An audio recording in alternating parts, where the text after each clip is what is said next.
This video is just to show my gratitude for the NHS for the awesome job that they did with our baby son that me and Mrs. Hem welcomed to the world in April 2023. Follow my video and I want to share with you why I'm so grateful to the NHS. I bang on a lot about this in business. It's personal goals should be the one at the top. And one of our personal goals for me and Mrs. Hem was to be a father. And for a long time, I thought this may not have happened. But we were blessed and we've got a young daughter. And we were lucky enough for Mrs. Hem to get pregnant again. So we was rocking along in pregnancy as you do. Things were going okay. We had no red flags. But there was one night where she was a bit sick, where she was violently sick. And I said to Mrs. Hem, go to the hospital, go and get yourself checked out. It's 1 o'clock in the morning, get an Uber there, daughter's in bed, I'll take care of her and just make sure you're okay. So I waited for a little while, she said she was being seen and then I accidentally nodded off. So I got a phone call which woke me up and I'm thinking, oh, I wonder how Natalie is, where is she kind of thing. And the midwife actually said to me, she said, oh, congratulations, Mr. Hem. You are now the proud father of a young baby boy. And I'm like, what? How could he just arrive like that? Emergency C-section. I wasn't at the birth, I wasn't at this. I felt a bit of a failure because he'd appeared there and I just wasn't there. But it was critical that he had to come out for medical reasons. But that was 11 weeks early. Now, I'd never heard of these departments before. They're called a neonatal unit. So they are specifically designed for premature babies because the more prem they are, the more risks that they have where they don't grow as well as they can do, as they would do in the womb. So they have to recreate that scenarios. Now, at the time when your baby rocks up 11 weeks, they're tiny, I was bricking it. I was so scared because I again, being a parent to me was massive and he was so tiny. What do I do to physically help him? And it cuts deep. When you see your little baby there with a tube in their mouth, which is allowing them to breathe, and they've got all the gizmos and contraptions going on it, it's massively overwhelming.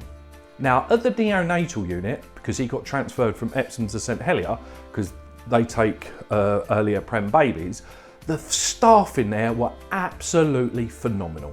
All of them. So I cannot say how grateful I am for every single one of them nurses in that neonatal unit. You could see that they were giving our son the best care.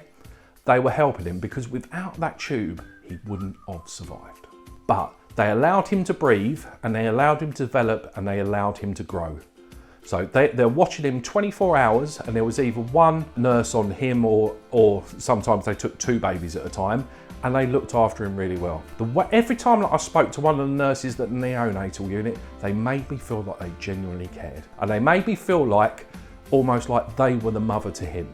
So what I'm really grateful about is he had lots of nurses in that neonatal unit that were going the extra mile for them. And the thing that I enjoyed even more so, because under stress it can really get you down, is the banter that we had between the nurses. Now, obviously, I haven't got much hair and I regularly shave it, and our little boy came out of a full head of hair.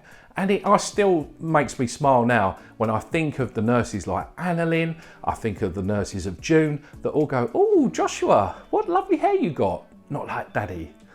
And for me, that just brings a smile to my face in a really difficult situation. Yes, they cared and they wasn't being unprofessional. They were just teasing and they was just banter. So in the hospital, I really enjoyed, although we was all going through a really tough time because there was a lot of other families in there that had babies that they were genuinely worried about exactly the same as ours, but we managed to laugh our way through it. And thankfully for us, Joshua was in there for 7 weeks and he managed to come out of hospital and he stayed out. He's continued to grow and every scan that he's got is perfect. And I want to say a big thank you to loads of people in the neonatal unit. There was a doctor called Edward who was so warm, so friendly and gave us so much information. I'm so grateful because what he did was he took it away from being serious. And in his wonderful Irish accent that he had, he said, babies just need 2 things, cuddles and calories. And it's so true, but you break yourself about worrying about everything in the past there. And he was totally on his game with any marker. He said, I'm a bit concerned about this, so we're going to do this. But he actually took it down to the base points of what was really important. and made me feel completely comfortable. All of the nurses gave him such great care. So there was ones that come to mind, like Chelsea was awesome, Analyn was awesome, Kirsty was awesome, and there was a string of loads of nurses that were absolutely awesome.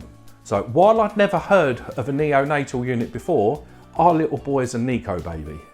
And we've got a little thing there where we remember the time that we went through. And it's not a badge of honour. It basically, there would have been a chance that if he'd have born in a different country, he would not have survived. He was lucky enough, and we was lucky enough in parents, that the NHS know exactly what to do, that gave him every single bit of chance that he now can thrive in his life. So everyone at that neonatal unit, I'm truly grateful, because I think the NHS is the most wonderful organisation, and me and my wife thank you massively for what you did to our boy Joshua. Now, I normally offer a discovery call at the end of this, but if you've been affected by any of these incidents and you want to drop me a call, click my Calendly link below. Even if it's just for a chat or you want to drop me an email, the more we share about experiences like this, we don't have to go it alone, because going through that scenario was absolutely massive. Now, one of the things that really helped me as well as the neonatal unit, was the people that I had behind me. So I'm really grateful for the people around me that helped me through that situation, and there was a load, because I lost the plot a few times and I really did struggle. But there was this one picture that a guy called Simon Chaplin, a good friend of mine, that sent over, and it's from the Boy, the Horse and the Mole book. Have a look at this picture here.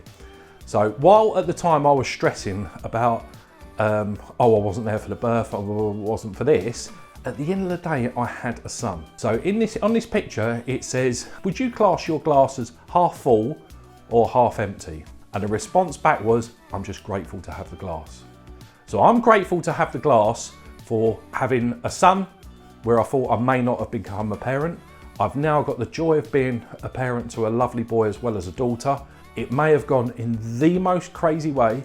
We may have spent the most crazy 7 weeks in the neonatal unit, but he's home now, and everything that we're seeing at the moment, he's thriving. So I'm truly grateful for the people that I have around me and the NHS that have allowed us to have our baby boy that we cherish deeply.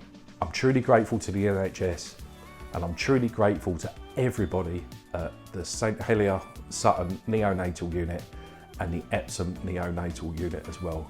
Esme and the gang at Epsom, I did mention them in the first bit, you are just as awesome too. Thank you.